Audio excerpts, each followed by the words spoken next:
Hey guys, I'm super excited about tonight's urgent education. I look a little bit crooked. I almost didn't get to this because, here's what I've been doing. I get caught up in all the little things that I need to finish after a day full of appointments, and then before you know it, it's like time for bed because I get up so early. And so anyway, I'm like, stop, Sherri, and do urgent education. So the idea of religious liberty is basically this, and I'm going to quote Thomas Jefferson. The God that gave us life gave us liberty. And how can the liberties of a nation be thought to be secure when we remove our only firm foundation, the conviction of the minds of men, that liberty is a gift from God? So what this means is that our liberties do not come from man. They do not come from a piece of paper. They do not come from a Bill of Rights, a constitution, or the government telling you that you have permission. For our founding fathers, our liberties come from God and God alone. This is where you get inherent or natural rights. And so when you see those phrases in the founding fathers' documents, their writings, etc., that's what they're talking about. These are not things that a government gives, therefore a government cannot take them away. Okay, so it doesn't come from the Constitution, legislation, or legislators, because then if it did, it wasn't really a liberty, it was a privilege that is granted that can be curbed or that can be altered or that can be appealed. Now, liberty comes before government, and government, their only purpose is to secure liberty, not regulate it, limit it, or control it.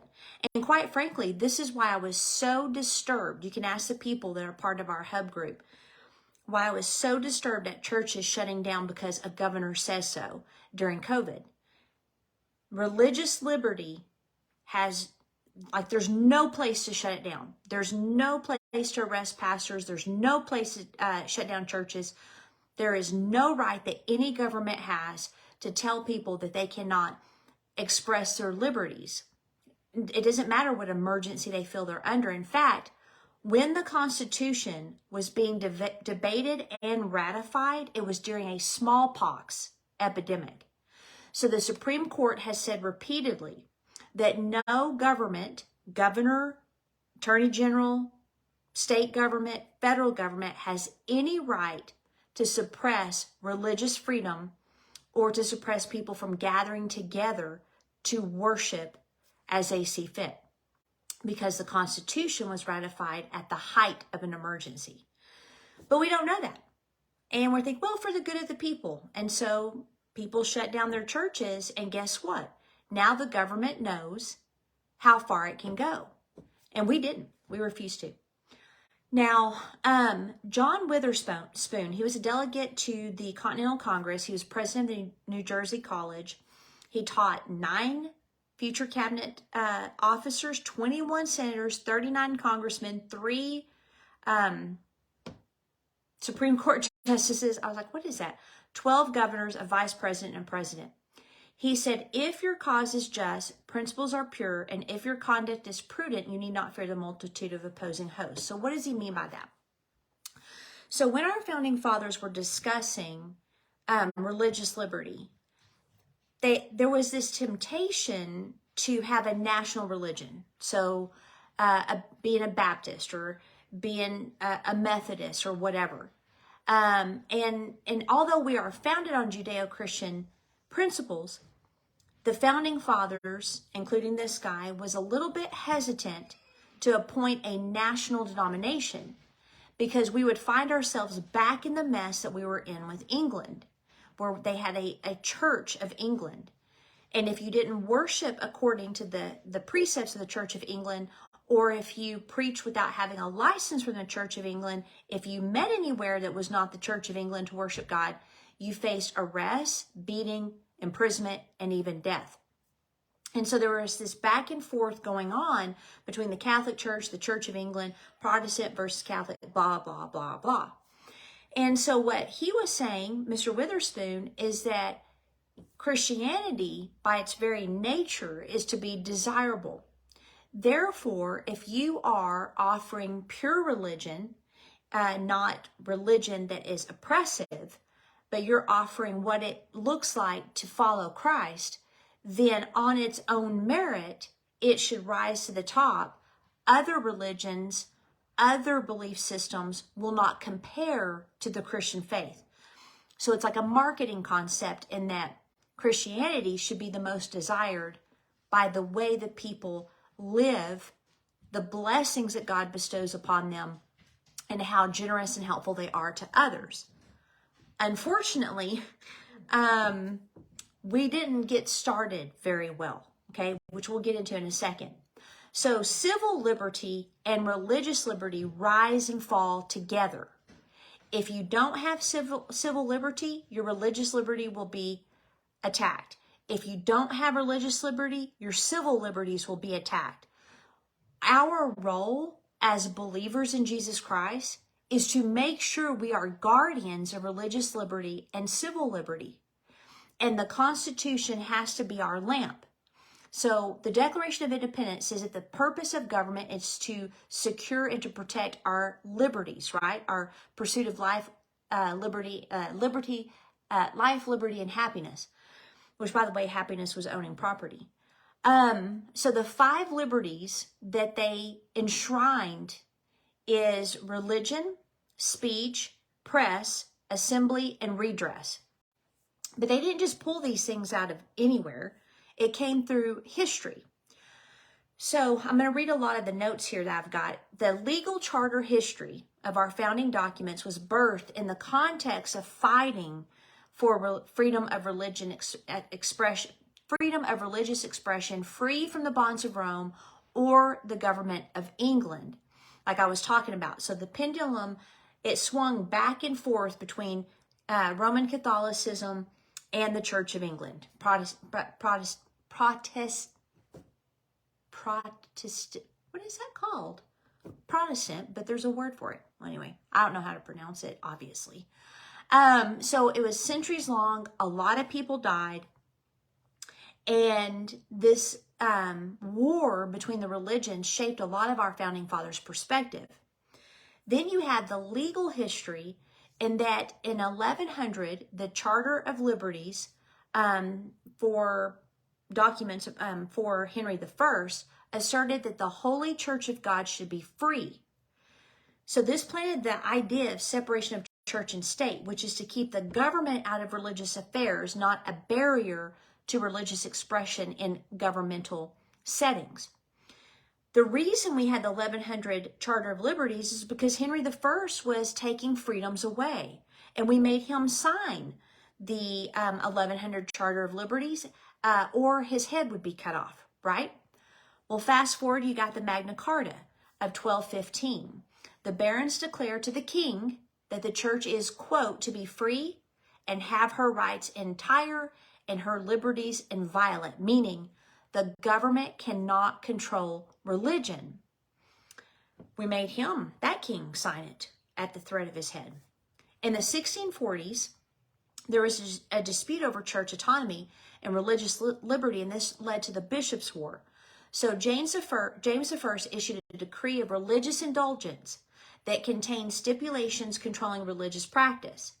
This fueled division and suspicions of the people. It created like a police state.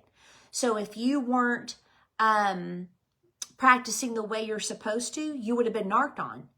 And a lot of people fled England and they went over to Holland, I believe, because that was the only free European state when it came to religious freedom. That was the only place they could go. And so they fled England, and England's strong arm went into Holland and arrested them there, search warrants of their home, brought them back to England. So it really was a very dangerous time. And so when our founding fathers left Europe to come here, it was to escape that persecution. That was the number one reason. They wanted a place for religious freedom, and they were determined to get it here in America, in the colonies. Now, because of all of that, the bishop wars, etc., The Glorious Revolution brought the English Bill of Rights of 1689, and a lot of our founding fathers lived under those English Bill of Rights, and they carried a lot of that into our Bill of Rights and their ideas on what religious freedom looks like. So religious freedom is a freedom to express your worship of a deity. Doesn't matter if it's Christian or not, although we are a Judeo-Christian country. They did not name a denomination as being the one that is supreme above all others so that we could protect religious freedom and not end up in trouble like we did in England. The problem is habits die hard, because a lot of the founding fathers, when they came over here fleeing religious persecution, they actually began to persecute those that were not of the faith that they were. And I'll give you some examples. But early settlers came to flee religious persecution. The principle of religious liberty enshrined in our Constitution was not the driving perspective of early American settlers. In fact, each colony established state religions with their own religious views. Let's see, in Massachusetts, okay, so let me make sure I get this right. Obadiah Holmes, a Baptist minister, was brutally beaten because he would not confess his state religion at the Massachusetts Bay Colony. He's just one of many instances. Patrick Henry defended 50 Baptist ministers who were also taken to jail for not having a state license to preach. So what happened is each state, like, I don't remember which one it was. It might have been Connecticut, or Rhode Island, but they refused to allow Catholics a voice. And if you were Catholic, you were persecuted in that state. So there was a lot of gelling and beating and tar and feathering and disarming and disenfranchising and expelling because people didn't adopt that colony's state religion. And so any views were brutally punished. And you had to take loyalty oaths to that state or that colony religion. I mean, this is crazy. Also under Massachusetts law, anyone that imported a Quaker, the smuggler would be beaten and the Quaker was hanged, guys. This is religious freedom, what it looked like in the early colonies, because again, old habits die hard. So they literally brought the perspective of England over into America. And so there was a bloody persecution that happened even on our soil. Christian killing Christian. This is why Thomas Paine wrote, "An avidity to punish is always dangerous to liberty. It leads men to stretch, to misinterpret, and to misapply even the best of laws. He that would make his own liberty secure must guard even his enemy from oppression." So what that means is you may have different political views, but if a Democrat wants to spout hatred against Republicans, go ahead. That is freedom of speech. If someone, by the way, press isn't journalism or media, it is any publication, whether it's book, radio, podcast, media, etc., it all falls under press. If someone wants to write a book that talks about how wonderful Hitler was, they have that right. The market decides if we want to hear it or if we want to buy it. Now, if you're inciting to violence, that's a different story. But you have to be very clear on what the line is. And people that say hate speech, if it doesn't provoke people to go and kill others, can't really do much about that, right? So I have to be okay defending my enemy's right to bash Christians, to, make Hitler look like a saint. I have to defend that right. It's the same thing like with gun rights. I don't like children being shot, yet I'm not going to ever agree with any limitation or regulation of gun rights, because that is an inherent right against tyrannical government, okay? So my right to bear arms is also my enemy's right. So their right to bear arms must be defended. That's why I'm not a big believer in red flag laws. So we need to have different solutions that keep the Constitution supreme as the law of the land, and yet at the same time, let's make sure that people aren't going into schools killing children. Fastest way to end that is to arm the teachers. Just saying. Okay, so again, the culture that founded America is a Judeo-Christian worldview. Because of this, the view that won ratification was a nation built on religious liberty or freedom of conscience. It was not affirming a national religion to the exclusion of others. So the debate over the religious liberty in the Bill of Rights, basically the guy that convinced James Madison to fight for religious liberty versus a national religion was because John Leland's Baptist forefathers and what they endured. Leland was intimately acquainted with the bloody persecution that had been going on our soil for many years in the Christian colonies. In the name of Christianity, the colonies wielded the power of government to brutally quash dissent and cause colonists to conform again to that state-approved doctrine. Well, his own family endured that persecution. So that was very fresh in his mind. So it's widely held that the only way to protect religion was to leave it in the hands of the individual and prohibit government from any hand in the matters of conscience, which again is why it's so frustrating that Christians listen to governors and shut down churches. The prevailing founders ultimately agreed with the views of John Leland and said, every man must give an account of himself to God, and therefore every man ought to be at liberty to serve God in that way that he can best reconcile it to his conscience. If government can answer for individuals at the day of judgment, let it be in control of religious matters. Otherwise, let men be free. Okay, now, this whole separation of church and state, which by the way is not in the Constitution, but the idea is.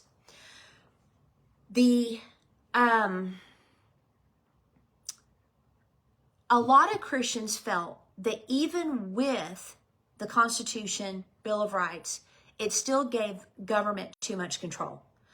When Thomas Jefferson was elected as president, the Danbury Baptists wrote him. And I think they were in Connecticut, Danbury, Connecticut. And they wrote him to encourage their new president to fight for religious liberty. So in a letter to President Jefferson, they congratulated him on being elected, and then they encouraged him to stand firm on this issue. President Jefferson responded to this letter in 1802 with the following words. And the whole letter just takes a few seconds to read.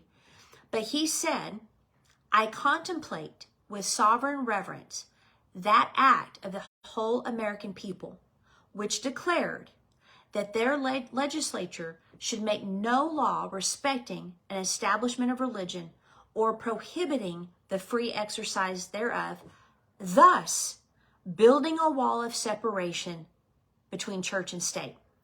It wasn't until I think the 50s or 60s that one of the justices went rogue and convinced other justices to go rogue and decide that that meant that religion could not be in government matters, knowing that's not what the founding fathers meant.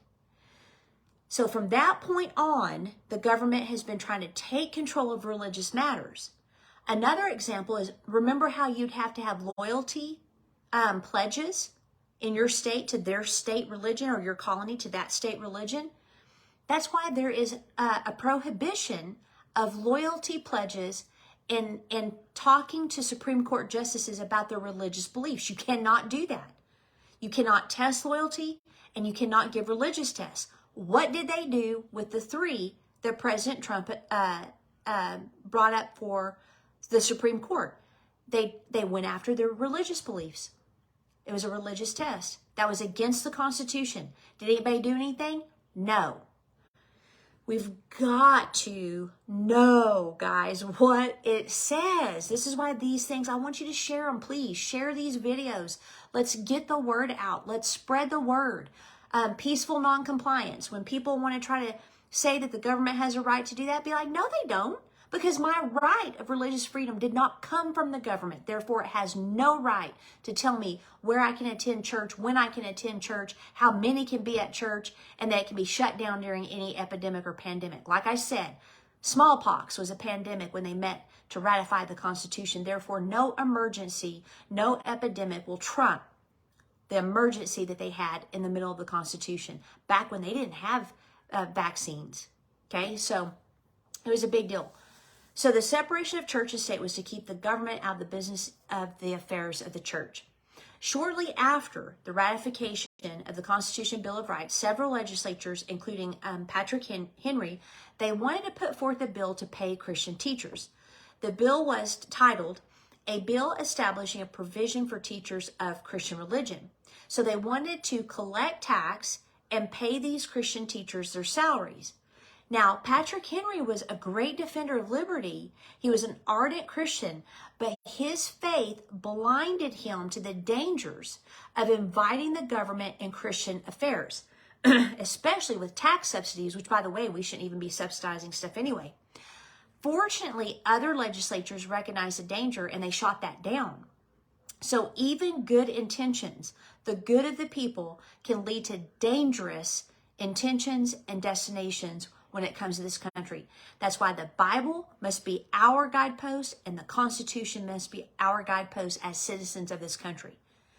So what that means is when a government pays your salary, you're owned by the government. You're no longer being paid by the people of God for that ministry. You're now being paid by the government, and guess who now owns you?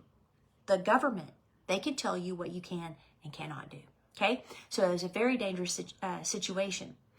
In opposition to Henry's bill, an association of ministers and delegates wrote this: "No man or set of men are entitled to exclusive or separate emoluments or privileges from the community, but in consideration of public services," quoting the Virginia Declaration of Rights. "If, therefore, the state provides a support for preachers of the gospel and they receive it in consideration of their services, they must certainly, when they preach, act as officers of the state and ought to be accountable thereto for their conduct. The consequence of this is that those whom the state employs in its service, it has a right to regulate and dictate to it. It may judge and determine who shall preach, when and where they shall preach. The mutual obligations between preachers and societies they belong to must evidently be weakened in farewell to the Bill of Rights. To compel a man to furnish contributions of money for the propagation of opinions which he disbelieves is sinful and tyrannical," Thomas Jefferson said in 1786. So they understood that funneling tax money to fund churches undermines the believer's dependence on God. It undermines the gospel itself, and then it declares that the word of God is not sufficient to provide for the needs of the church. James Madison said, "Religion, not invented by human policy, must have pre-existed and been supported before it was established by human policy. Relying upon government provision serves to weaken in those who profess this religion a pious confidence in its innate excellence in the patronage of its author, and to foster in those who still reject it a suspicion that its friends are too conscious of its fallacies to trust on its own merits." In other words, either Christianity can stand on itself by itself, or it can't. And if you have a government that has to support it, then is it really all that? That's what he's basically saying. It is believed to be repugnant to the spirit of the gospel for the legislature thus to proceed in matters of religion, that the holy author of our religion needs no such compulsive measures for the promotion of his cause, that the gospel wants not the feeble arm of man for its support, that it has made and will again through divine power make its way against all opposition, and that should the legislator assume the right of taxing the people for the support of the gospel, it will be destructive to religious liberty. And so I'll end with Isaac Backus, a Baptist minister, his thoughts on it. He said, "As God is the only worthy object of all religious worship, and nothing can be true religion but a voluntary obedience unto his revealed will, of which each rational soul has an equal right to judge for itself, every person has an inalienable right to act in all religious affairs according to the full persuasion of his own mind, where others are not injured thereby." So that's where the whole idea of religious liberty came from. So don't buy into this, this lie that the government gave us our rights. God gave us our rights, and the purpose of government is to secure those rights and to not infringe nor regulate those rights. So hope that helps you with religious freedom. I am super excited that I got my urgent education done. I mean, second week in a row, guys. And we'll continue our heavy revy either tomorrow or Thursday. And the heavy revy this week is the behind the scenes of the seals that we studied last week. So it'll be a good one. So have a great night, and I will see you later on this week.